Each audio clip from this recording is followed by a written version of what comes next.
Since I've been talking the talk about being a writer, maybe it's time I walk the walk. I thought I'd read you a few excerpts from my book, Whooped. If you haven't read Whooped, I certainly hope this reading will convince you to do so. And if you have read the book, and your memory is a little like mine, let me remind you that Whooped is a story about two guys doing everything they can to convince their best friend not to marry the woman of his dreams. Whooped is written like all my books in the first person, but it is a little different because the 7 characters each tell the story in their own words and from their own point of view. I personally think this is a great way to tell a story, especially a romantic comedy, which Whooped is. The excerpt I'm going to read is from Farron, who is the maid of honor in the story, and the stepsister of Alyssa, who's the bride.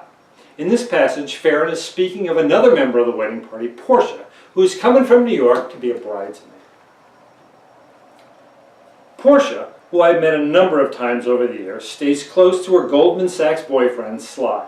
They make the perfect New York couple. He's short, with beady little eyes, enough mousse in his hair to be fine for an oil spill, and a shiny suit that screams, Bernie Madoff is my kind of guy. Portia is a rail-thin lingerie model. Her pale, anorexic, heroin-addict skin color makes her especially appealing during the current vampire craze. I didn't know why anyone would waste good money buying her dinner. A Tic Tac would probably fill her up. Brady told me she and Alyssa went to the spa on Friday and got a manicure, pedicure, facial, massage, leg wax, and matching Brazilians. The only time your body will get more plucking, picking, and probing is during an autopsy. To be fair, I think now I'll read you what Alyssa, the bride, has to say about her maid of honor and stepsister, Farron. Farron's a punk past her prime.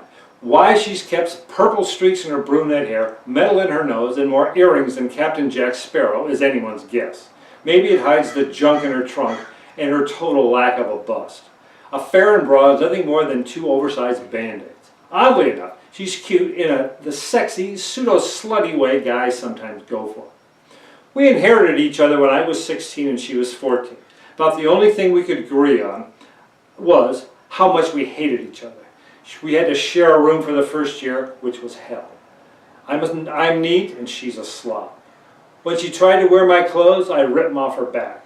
Come on, let's trade, she pleaded. I wouldn't wear your clothes to a car wash. When I was at USC, her mom and my dad divorced. Farron was devastated. It bothered me too, although I'm not sure why. It was the summer Farron and I discovered that misery loves company, and we've been weirdly close ever since. I hope you enjoyed this reading of Whooped. If you did, and you got a few laughs out of it and wanted some more, well, you can go to Jim Stevens on Amazon.com in the book section, and you can download a copy or get a paperback through CreateSpace. I appreciate you coming by, and until I talk at you again, please keep reading and keep watching.